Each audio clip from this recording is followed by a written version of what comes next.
let's switch gears a little bit and talk about a topic that we ended with last week because we got to pick it up.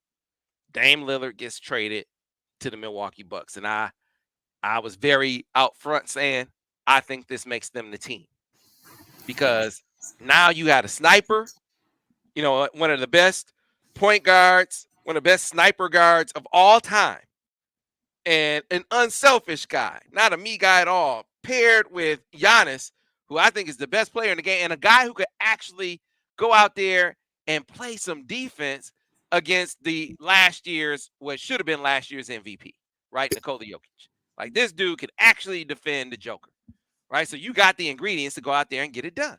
Mm-hmm. I'm thinking they're the team. And then as that trade kind of came around, I said, Miami needs to go get Jrue Holiday. You know who went and got Jrue Holiday, Daniel? The Boston Celtics. The Boston Celtics. Yeah. I don't know, Dan. I don't have as much bass in my voice talking about Milwaukee anymore after that move. Nah, that's a big time move. I think it makes them the favorites to come out of the East, and it makes them the favorites to win the championship as well. Obviously, with adding Jrue Holiday and his presence at the point guard position, he's a point guard that can play multiple positions, and you don't really see that. You rarely see that in the NBA. He plays bigger than his size. He defends. He rebounds. He gets other people involved in the game. He's a leader on and off the court. So he's a guy that's going to bring some.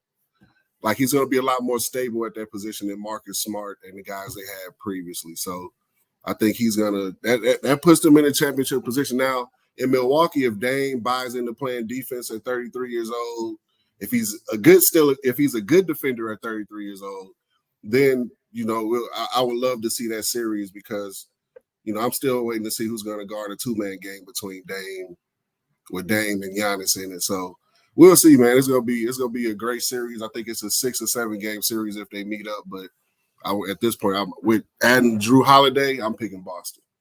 Yeah, man. Listen, you look at the moves that Boston's made this offseason.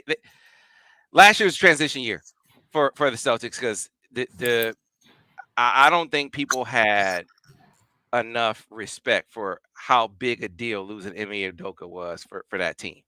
Like he figured out all the right buttons to push. I thought that's why I was like, the Pistons need to go get Ime Udoka. I understand that he violated some company policy, having a consensual relationship with a subordinate. You can't do that. Cannot do that. That's a fireable offense. All right, but the man was fired. Clean slate someplace else. I'm hiring him. Now, the word was, and I don't know if this was a legit reason why he wasn't on the Pistons board, but the speculation was that the Pistons weren't going to do it because they had the Rob Murphy thing going on. Remember, former Eastern Michigan coach went to work with the Detroit G League team, and then he's like assistant GM. Yeah, and then there was a situation with a subordinate of his, and so the speculation was the Pistons weren't going, and that hadn't been resolved yet, and there was speculation that they weren't going to touch Ime Udoka, which had me in my feelings because I think he's not just a good coach, I think he's a great coach. Looking back on what he did with Boston, so you got Joe Mazzulla coming in, this old John Beilein guy, and he's charged with taking a team that played for a championship and getting them right back, and he just first year guy. They might respect you as a man, but do they respect you yet as a coach that you know what buttons to push? Those guys have more experience than him.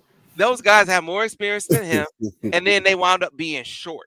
They wound up being short a scorer, like a third scorer, because they went through way too many drops to have Jason Tatum and Jaylen Brown on that squad. You would think they would never have drops, but they need a guy in the backcourt that can go create his own offense. They didn't have that. They didn't have a third scorer, right? So, but what do they do in the offseason?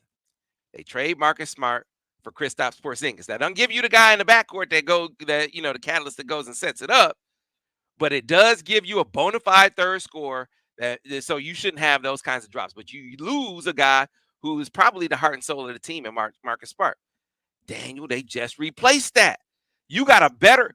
He might not be the mentality that Marcus Smart is, but as a player, as a two-way player, Jrue Holiday is better than Marcus Smart. He's a better player, yes, sir. So you upgraded your offense, and then you upgraded the Marcus Smart role. man, I think this. I'm starting to be with you. I think the Celtics are the squad. The only question is who's going to guard Giannis in that squad. That's why I say it's a 6 or 7. Look at Sam's face. Look at Sam's face. You got a point there. who's gonna guard when push come to shove and they give Giannis the ball mid post? You can try to load up all you want, but not to have Dame. You can't load up as much as you could, even with Jrue Holiday. So if you load up the floor with the shooters they have, right? Like it's just gonna put them in a tough place. They don't really have anyone to guard Giannis. So if he puts in one of those virtuoso 35, 14, and 10 series, Milwaukee might get him.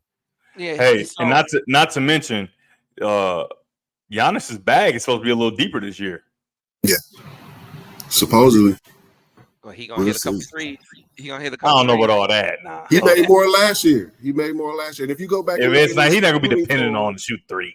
Hey, look, if you go back and look at Giannis's shooting form from his first couple years, it's totally different than it is now. So I think if he gets back to, he can still be a good shooter. I'm not gonna. The story is not written on that yet. Well, here's how I expect. You're right. They don't have anyone who can defend Giannis. I mean, I think the best you can hope for is now Giannis has to play some defense. A little more defense with Porzingis there. That's a nice front court scoring tandem. Al Horford can hit threes. They can do high low with Al and Porzingis. Now they become a tougher guard, and maybe you take something out of Giannis offensively by working him more defensively. But I think the biggest thing for them will be, can Jaylen Brown take the next step? He's speaking of bags, he got the bag. Let's say, can he? I will hope he will. But here's what the guy, the alpha on that team was Marcus Smart. He didn't have a game. He didn't have a game that Jaylen Brown or Jason Tatum have. But he was like the fiery guy, the guy that rallied everybody. I think that's going to be Jaylen Brown this year. Jason Tatum is the most talented guy. He has an alpha game and beta mentality. He can't put it together. Jaylen Brown has both. He has an alpha game and an alpha mentality. I think he takes his game up a notch. And I think by taking his game up a notch with all the other additions that they've had, it's why I got to see some games before I say Milwaukee's gonna take. I know, right? You gotta see how it work. Because the thing is, the Celtics is gonna work. Like, to the level or whatever, that's up for question, coaching or whatever. But those pieces for sure are gonna work. And now you gotta just wait and see. I mean, I think it's good. I'm excited to see some basketball now. Well, here's one thing to consider, Daniel, as we'll get Daniel back on to close things out. You got to consider something he just said about Joe Mazzulla. He said, they got more experience than Joe Mazzulla. Yeah. Now the Bucks find themselves in that same position. They fired Mike Budenholzer, and Adrian Griffin is in his first year. He's going to be in his first year as the Bucks coach. And there's no training wheels on this one, pal. Mm-hmm. Like, you got to come in right now. We win the championship right now, and you're a first-year coach.